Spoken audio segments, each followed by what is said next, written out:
O ministro da Fazenda, Dário Durigan, ataca novamente. Dessa vez ele resolveu chamar Javier Milei de palhaço e explicar por que a economia argentina está pior do que a brasileira. O palhaço do presidente da Argentina veio ao Brasil ontem e falou de Brasil, quando o risco país da Argentina é muito mais alto, a dívida pública é muito mais alta, a inflação lá é muito mais alta. O argumento dele é basicamente o seguinte: a Argentina tem inflação maior, risco país maior e dívida maior. O problema é que o Durigan pega a fotografia de hoje e simplesmente joga o filme inteiro no lixo. Porque é óbvio que se você pegar um país que passou décadas destruindo a própria moeda, como foi o caso da Argentina, e comparar com o Brasil, vários indicadores argentinos vão estar piores. A pergunta certa é outra: como o Milei recebeu a Argentina e como ele está entregando? E como o Lula recebeu o Brasil e como o Lula está entregando? Aí a conversa muda bastante. Vamos aos dados. Vamos começar somente pela inflação. Quando Milei assumiu, a Argentina vinha de inflação anual de 211%. Hoje a inflação está em 33% ao ano.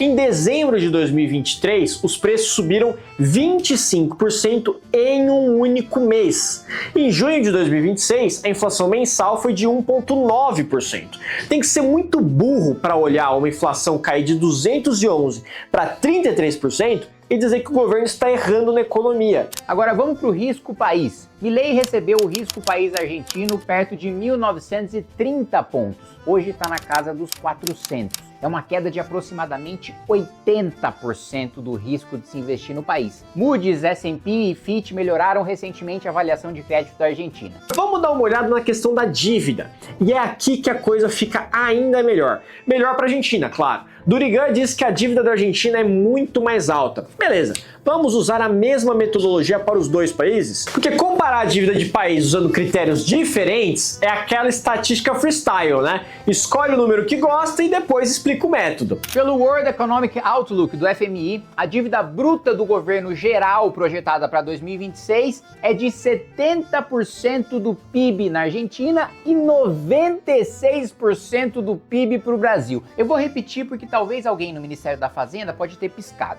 Argentina, 70%. Brasil, 96%. Coloca bem grande na tela, editor, que é para enxergarem. Então fica uma sugestão para a próxima vez. Antes de chamar o presidente dos outros de palhaço, talvez seja bom abrir o Excel. Porque dentro da metodologia do próprio Banco Central brasileiro, a história também não é bonita. Lula recebeu o Brasil com dívida bruta de 73% do PIB em dezembro de 2022. Em maio de 2026, já está em 81,1% do PIB. 10 trilhões e 600 bilhões de reais. Então temos uma situação interessantíssima aqui. Durigan está criticando a dívida argentina, enquanto trabalha num governo em que a dívida brasileira foi de 73% para 81% do PIB. Mas vamos chegar para a parte mais importante: resultado fiscal. Em 2022, antes do Lula assumir, o setor público consolidado brasileiro teve superávit primário de 1,28% do PIB.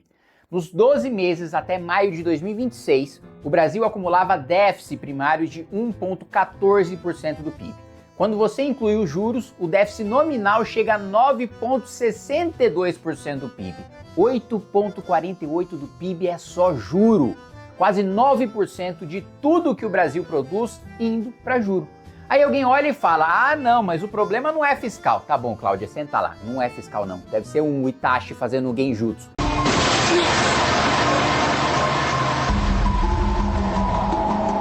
Um genjutsu desse nível não funciona em mim. Vamos dar uma olhada para a Argentina? O Milei recebeu uma desgraça de país que terminou 2023 com déficit primário de 2,9% do PIB e déficit financeiro de 4,6%. Em 2024, ele transformou um déficit de 4,6% num superávit de 1,8%. Mesmo depois de pagar juros, o superávit financeiro é de 0,3%. Foi o primeiro superávit financeiro da Argentina em 14 anos. 14, gosto desse número. No ano seguinte, 2025, superávit primário de 1,4%, superávit financeiro de 0,2%. Primeiro semestre de 2026, ainda positivo. Superávit financeiro acumulado de aproximadamente 0,1% do PIB. Resumo, vou desenhar para ver se o Durigan entende. A Argentina saiu de déficit para superávit. O Brasil saiu de superávit para déficit. a dívida brasileira subiu. O próprio FMI disse que o Brasil precisa de um esforço fiscal mais ambicioso para colocar a dívida numa trajetória decente. Mas o Durigan, que sabe mais que todo mundo, diz que o problema do Brasil não é fiscal. Bom, gente, alguém pode aí avisar o FMI que o ministro Durigan já resolveu a discussão? E agora vem pobreza. Esse é o ponto mais importante, porque não adianta contar só metade da história da Argentina. Quando o Milei fez o ajuste, houve um custo social enorme no começo. No começo do segundo semestre de 2023, quando o Milei estava ali próximo de assumir, a pobreza na Argentina estava em 41,7% da população. Ou seja, quase metade da população da Argentina estava em níveis de pobreza.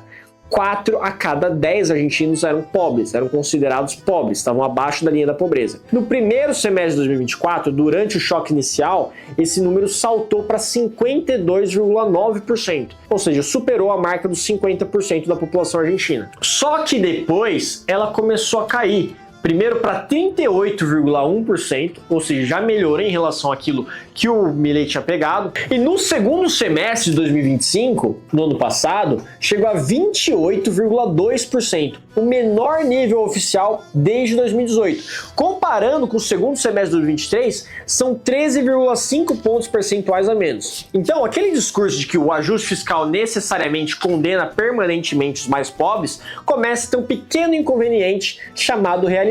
A atividade econômica também sofreu no começo, mas logo depois se recuperou. Em 2025, só para vocês terem uma ideia, o Brasil cresceu apenas 2,3%, enquanto a Argentina estava crescendo 4,4%, ou seja, praticamente o dobro. Então vamos dar uma olhada na sequência argentina. Número 1, inflação despencando. Número 2, déficit virando superávit. Número 3, risco país caindo perto de 80%. Número 4, pobreza caindo depois do choque inicial. Número 5, economia voltando a crescer. E número 6, agências de risco melhorando a avaliação do país. O Milei recebeu uma bomba, mas não deixou ela explodir. O Lula recebeu o Brasil com superávit primário e dívida de 73,5% do PIB. Agora a gente tem déficit primário e dívida acima de 81% pela métrica do próprio Banco Central, antes que venha a petista falar, FMI quer sabotar o país, blá, blá, blá. Agora eu vou perguntar diretamente para você, ministro da Fazenda Dario Durigan. Quem recebeu um país pior e está entregando um país melhor? Lula ou Milei? A resposta é óbvia para todo mundo que é intelectualmente honesto. Durigan, aprende. Chamar o Milei de palhaço não faz nossa dívida baixar, não reduz a taxa de juros brasileira e não equilibra o nosso orçamento. O governo Lula destruiu o país com a sua ajuda no Ministério da Fazenda. A sorte é que agora nós temos um partido com um projeto de país que tem coragem de defender o remédio amargo que o Brasil precisa para se curar da doença da miséria, da pobreza e do Partido dos Trabalhadores. Esse partido é o Partido Missão. Se você já percebeu que aqui não é discursinho, que aqui é trabalho, é o maior número de relatórios de projetos de lei aprovados e de relatórios e projetos de lei ruins, barrados. Se você se cansou de farsante populista, que é só videozinho, discursinho barato ou emendinha sendo inaugurada aí na sua cidade, então eu preciso da sua ajuda para continuar o meu trabalho. Clica aqui no link que você vai poder participar e ajudar, dar vaquinha para minha campanha.